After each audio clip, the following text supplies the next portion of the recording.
So for the next three examples, snare drum patterns, it's just simply combinations of the first two. Either we got a snare drum falling on an E or on a and it's just where we put within the bar that extra snare drum to create a new pattern. And each pattern can sound very, very different depending on where in the bar you place it.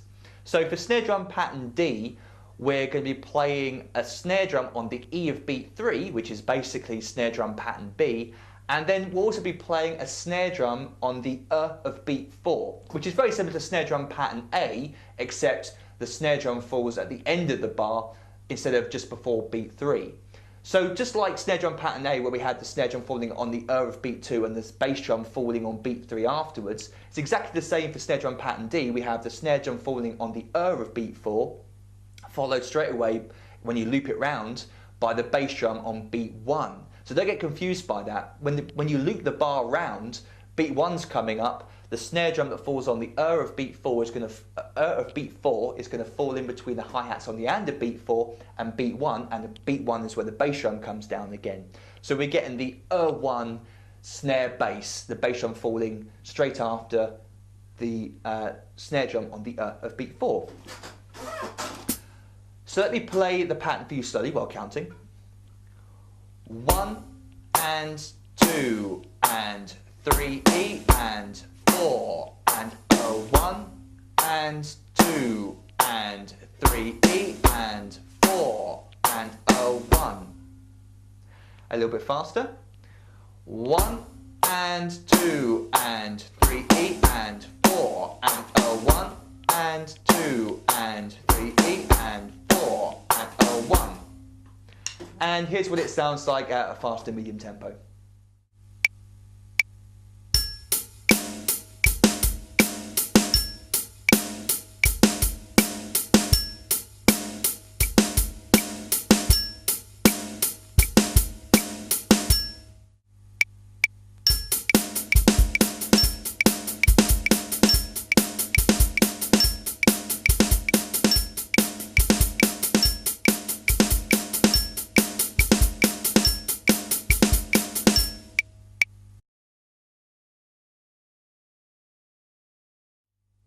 Snare drum pattern E is basically just snare drum pattern C with an extra snare drum at the end on the of beat 4. So we're slowly building the bar up, adding more and more snare drum notes in between the snare drum backbeat on beats 2 and 4, making the bar sound more busy, but at the same time more interesting as well, potentially. I mean, it depends how you classify interesting or not. So if you had a really busy song, then these extra snare drum notes falling in between the hi-hats might be appropriate. But if the song's really sparse and laid back and perhaps quite slow, then these extra snare drum notes might not be appropriate. But this example, snare drum pattern E, we have basically snare drum pattern C with the extra snare drum falling at the end on the of beat 4, as we had in snare drum pattern D. So let me now play that for you slowly while counting. 1 and 2 and 3 E and 4 and 1 and 2 and 3 E and 4 and 1. And a bit faster. 1 and 2 and 3 E and 4 and 1 and 2 and 3 E and 4 and 1. And at a fast and medium tempo.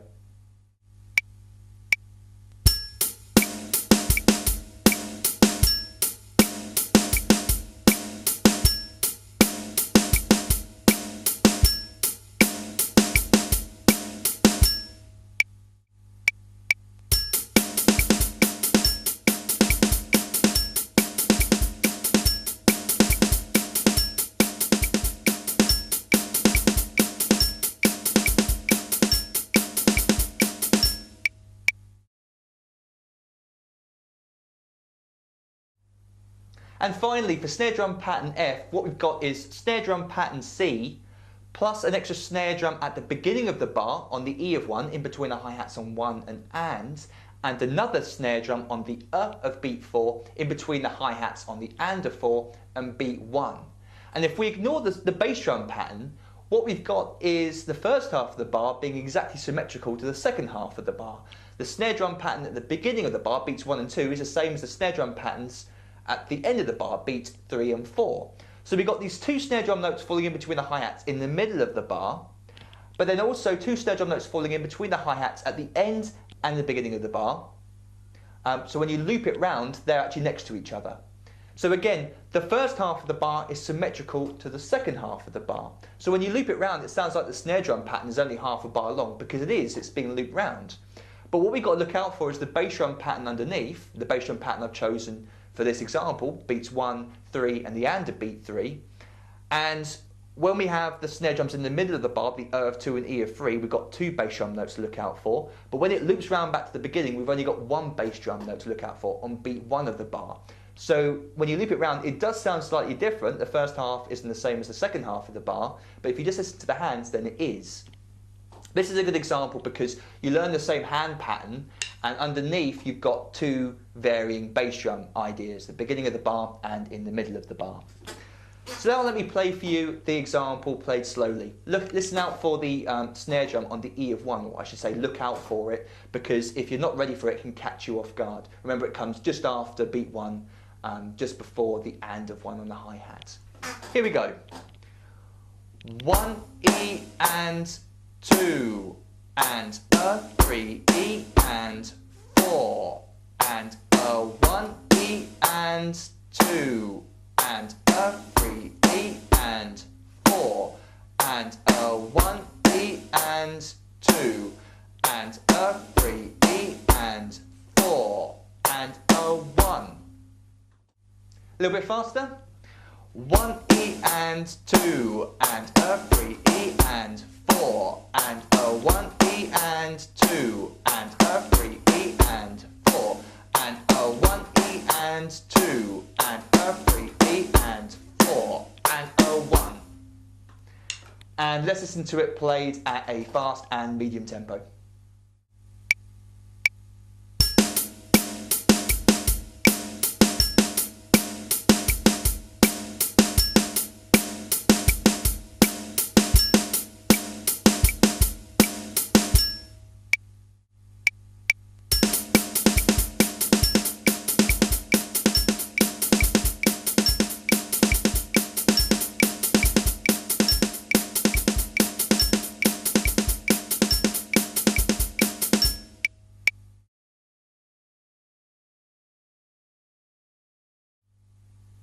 So once you have all the individual snare drum patterns down, once you have them learned and embedded within you and you can throw them out at will, then you might want to try combining different patterns together. In music generally, a drummer doesn't tend to stick to the same drum beat for an entire song. Not only do they tend to change drum beats going from verse to chorus depending on what the music needs, but they might also, for the verse for example, have a 2 or a 4 bar pattern that gets looped around. So it's useful to be able to play multiple snare drum patterns next to each other. So these next 2 examples, I'm going to combine 2 of the previous snare drum patterns into a 2 bar pattern to give you an idea of how you could, for example, take 2 of these patterns, combine them together and loop them around to to create some sort of practice pattern. So the first combination I'm going to show you is patterns A and B combined.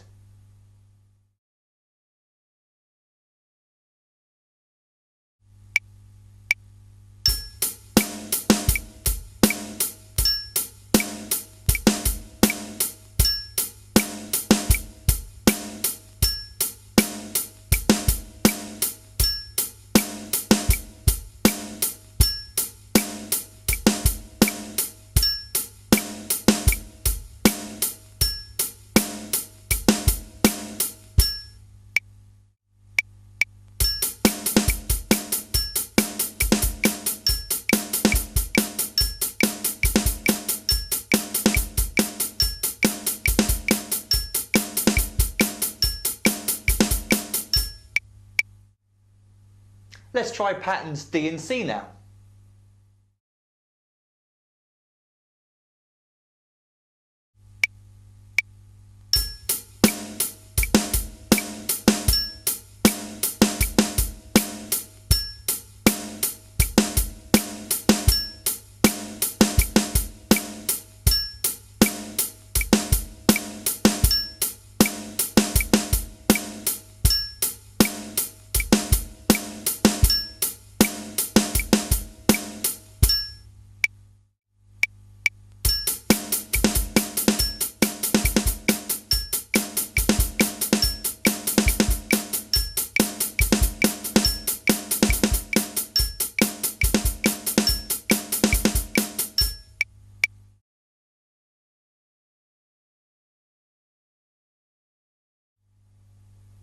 One final idea I want to talk to you about is the idea that you can totally change the feel of each snare drum pattern by changing the bass drum pattern. I mean, this creates a totally brand new drum beat all over again. So by taking any of these snare drum patterns and applying varying bass drum patterns underneath it, you'll be amazed at how different and varied the drum beat can sound, the overall feel of the drum beat. So a good place to start with this would be to take some of the basic bass drum patterns that we looked at in the first part of this beginner drum lesson series and applying the different snare drum patterns over the top of it. Now obviously there's hundreds of different combinations you could try yourself, so I'm just going to give you 3 examples of how you might do this. So this first example is taking snare drum pattern C and applying a different bass drum pattern to it underneath. Here's what it sounds like.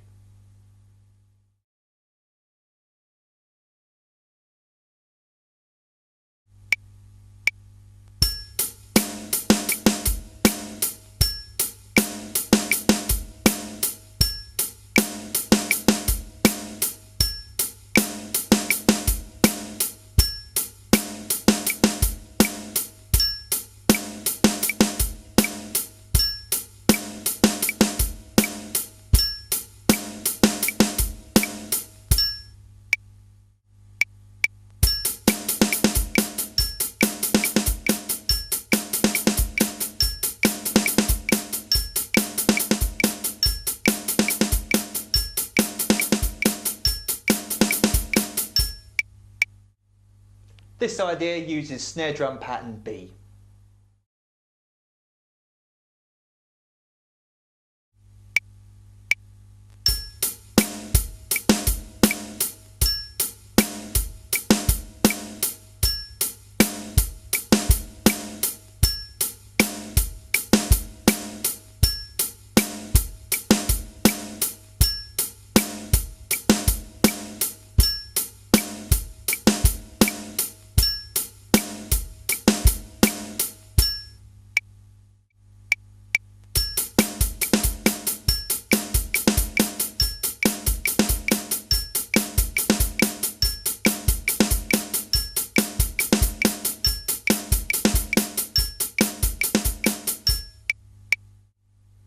And finally, let's listen to what snare drum pattern D sounds like with a different bass drum pattern.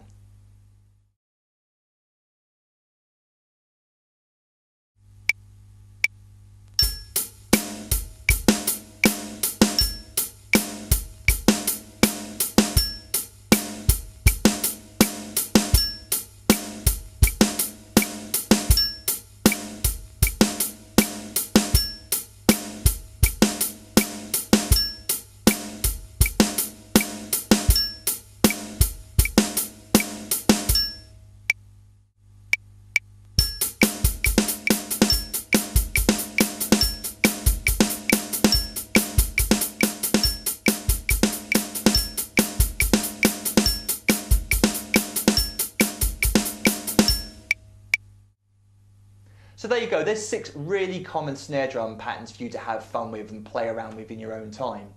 A little bit of advice for you is to keep the right hand steady all the way through these drum beats, obviously, but it's easier said than done. So when I'm playing these beats, my right hand is the timekeeper. My body, the rest of my body is obeying what my right hand is doing. So my right hand's pounding out steady 8th notes on the hi-hat, and if there's a note falling on an E or an it's going to fall in between the right hands. Snare drum on beat 2 and 4, it's going to fall with the right hand. And it's the same with the bass drum as well. So my right hand is like the pacemaker. It's like keeping the time, and my left hand is obeying, either falling in between or on what the right hand is doing.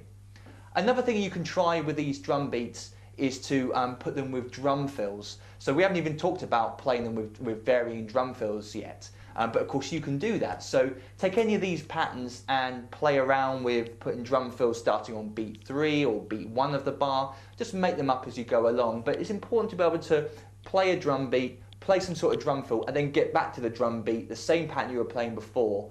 And if you can do that, then you know you're doing pretty well, because it takes quite a lot of practice to be able to play a drum beat, play around, go off somewhere, and then come back to it without forgetting it. It shows that you've really internalised the drum beat that you've learned, that you've been practicing. So I hope you have fun with those, and yeah, I'll see you next time.